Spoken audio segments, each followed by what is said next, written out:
wabarakatuh.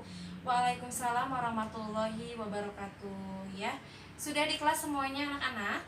Sudah. Sudah. Baik, kalau gitu sebelum kita melakukan pembelajaran hari ini, alangkah baiknya kita melakukan doa terlebih dahulu untuk ketua kelasnya. Mutia, silakan dipimpin doanya. Semuanya berdoa mulai. Selesai. Ya, alhamdulillahirabbil ya. Apa kabarnya hari ini anak-anak? Baik, Bu. Alhamdulillah baik ya. Ibu absen terlebih dahulu ya. Mutia Rahmi, Hadir. Daniati, Hadir. Irfan Maulana, Hadir. Ismi Gusnia, Hadir. Rika Amalia. Hadir. Alhamdulillah Rabbil Alamin, hadir semuanya ya. Terima kasih anak-anak, kalian semangat untuk hadir dan ibu mohon untuk kedepannya kehadirannya tetap seperti ini ya. Ya, dengan cuaca seperti ini kalian tetap semangat untuk masuk sekolah. Ibu sangat berterima kasih ya. Baik, sebelum kita memasuki ke materi, alangkah baiknya kalian harus tahu dulu tujuan pembelajaran untuk satu semester kedepannya itu seperti apa ya. Yang pertama, kalian harus mengenal dan memahami konsep-konsep yang berkaitan dengan kehidupan masyarakat, mengaplikasikan teorinya juga ya. Boleh kalian tulis agar nanti kedepannya kalian bisa menghafal ya, seperti itu. Lalu berpikir logis dan kritis dan juga kreatif, seperti itu. Kalian harus kreatif, misalnya ketika ibu memberikan materi, kalian harus mencatat dengan cara apapun. Yang penting kalian semangat untuk membaca teori yang telah ibu sampaikan. Lalu kalian harus berkomunikasi, bekerja sama, dan juga berdaya saing, seperti itu ya. Terus menjelaskan teori, ciri-ciri, definisi, faktor dan perilaku penyimpangan dan lain-lainnya. Terus mengajukan pertanyaan, berbagai pertanyaan dan melakukan diskusi ya. Di sini untuk mekanisme pembelajaran dengan ibu, untuk minggu kedepannya ibu akan membagi kelompok ya. Di sini berapa orang satu kelasnya? 36, Bu. 36 apa 30 ya? 30, di sini 30 ya.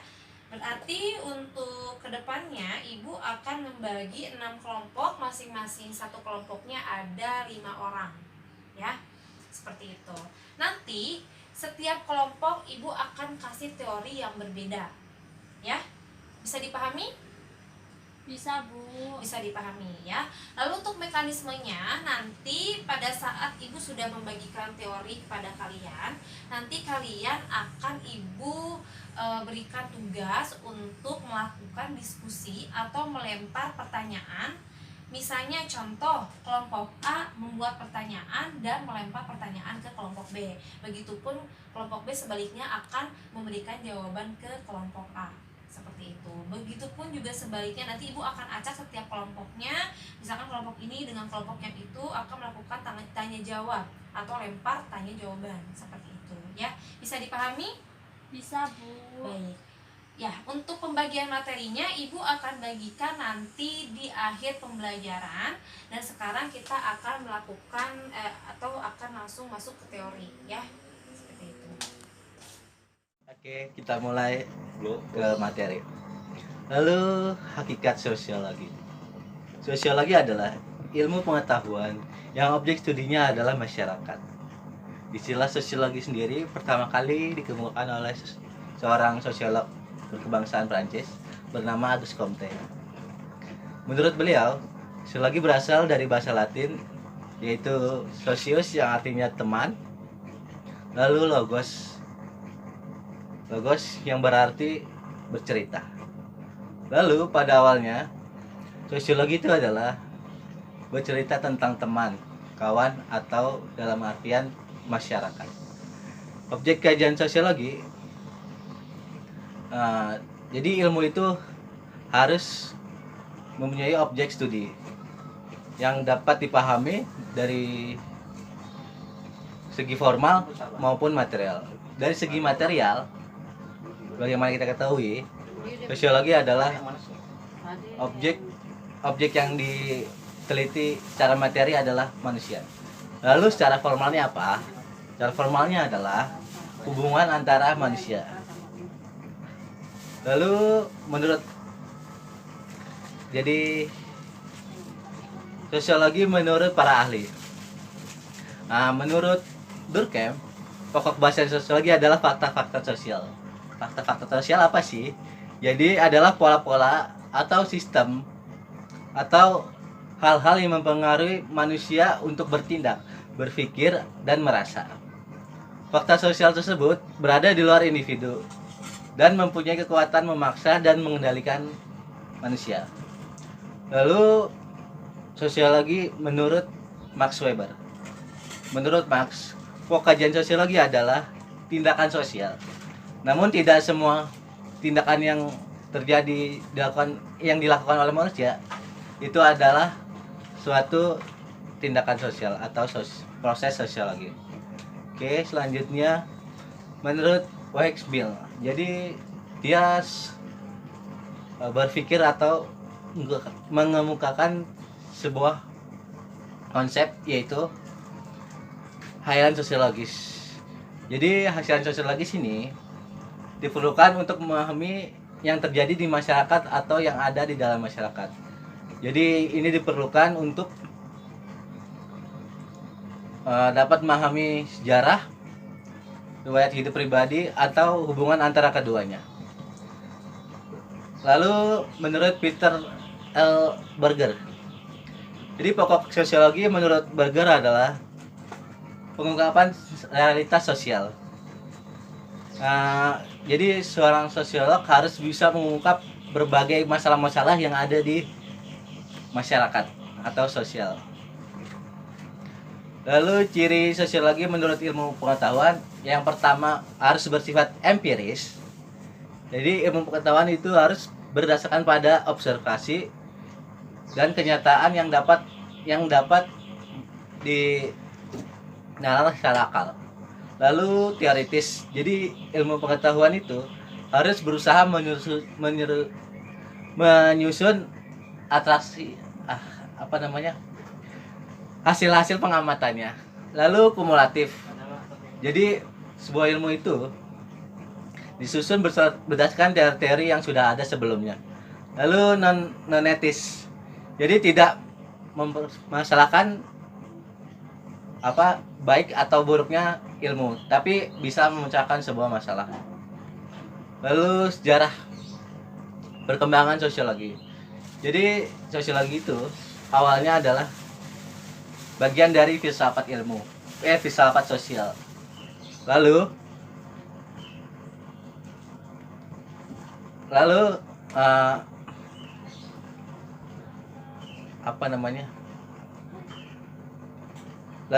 sosiologi itu berkembang menjadi ilmu sendiri. Karena apa?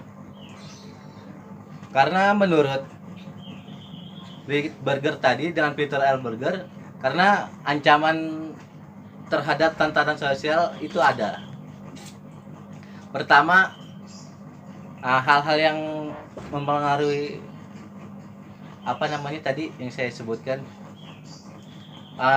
berkembangnya sosiologi jadi ilmu sendiri adalah pertama, Leyendecker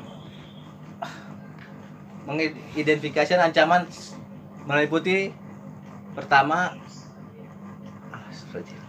maaf ya anak-anak, Bapak ngeblay. Oke, Bapak mulai lagi ya. Pertama, terjadi revolusi di dua revolusi besar. Pertama, revolusi Inggris dan revolusi Perancis. Lalu timbulnya kapitalisme pada abad ke-15. Kedua, perubahan di bidang sosial politik.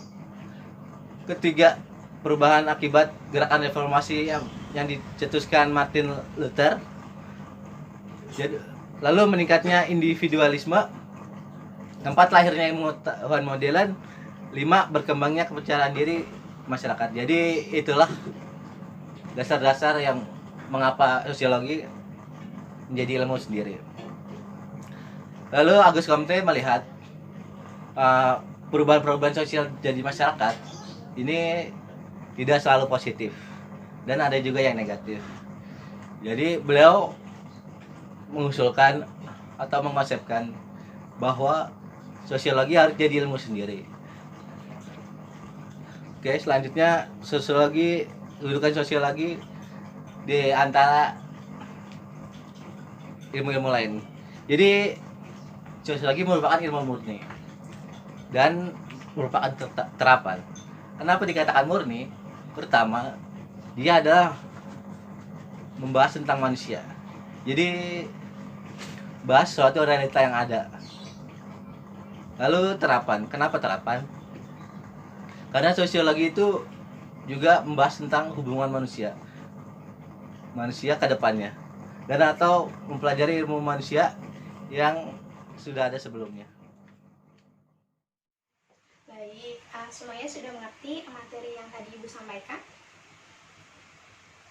Oke, ada pertanyaan?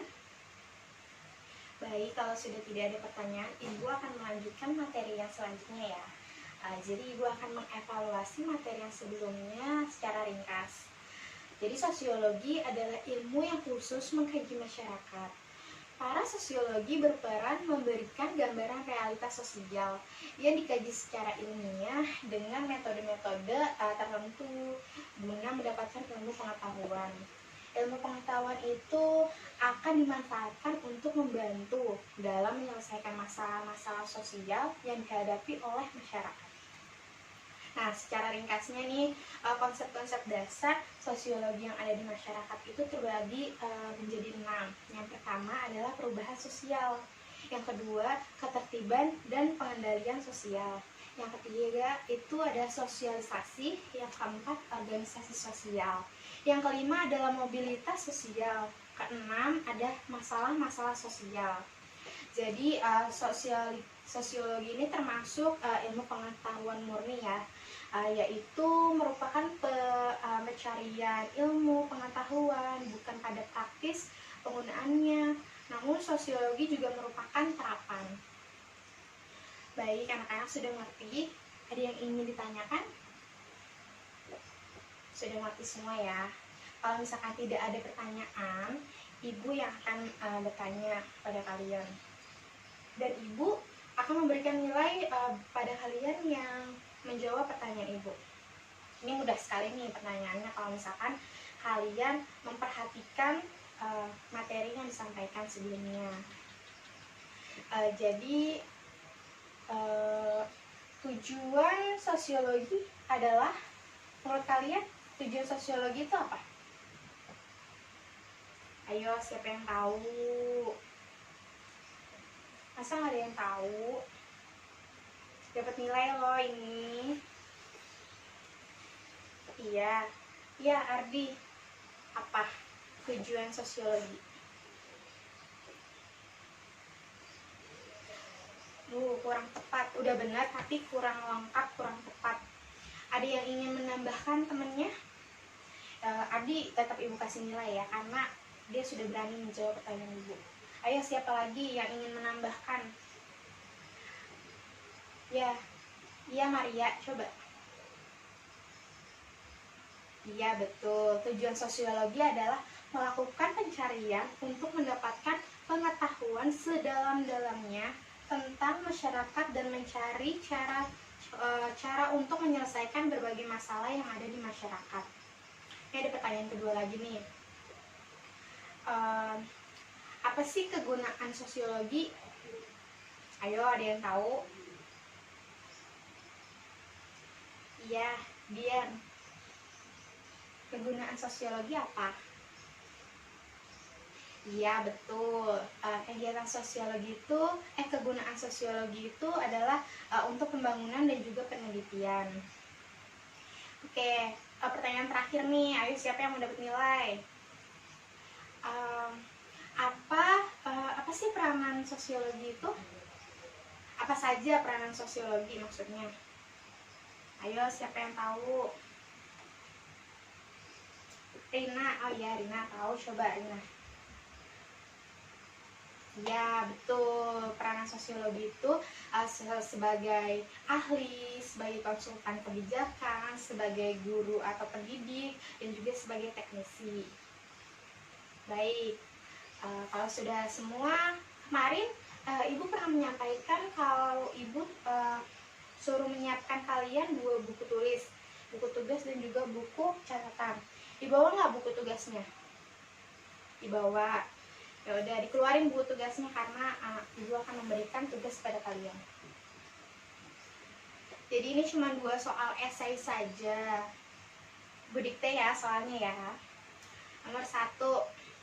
Udah siap semuanya? Ya, yuk nomor 1. Sebutkan dan jelaskan manfaat mempelajari sosiologi di dalam kehidupan sehari-hari. Sudah? Nomor 2, sebutkan dan jelaskan peranan sosiologi dalam membantu memecahkan masalah sosial. Sudah? Ibu beri waktu kalian 20 menit untuk mengerjakannya ya.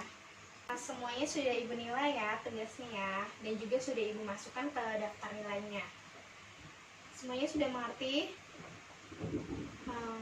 Karena waktunya sudah habis, jadi Ibu akhiri pembelajaran untuk hari ini.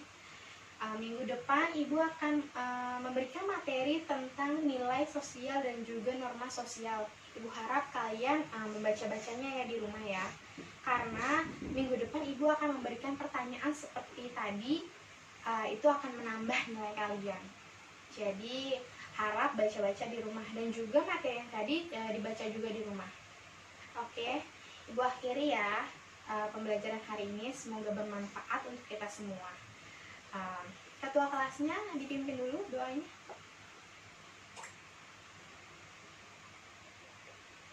Baik, terima kasih ya. Ibu akhiri pertemuan hari ini. Assalamualaikum warahmatullahi wabarakatuh.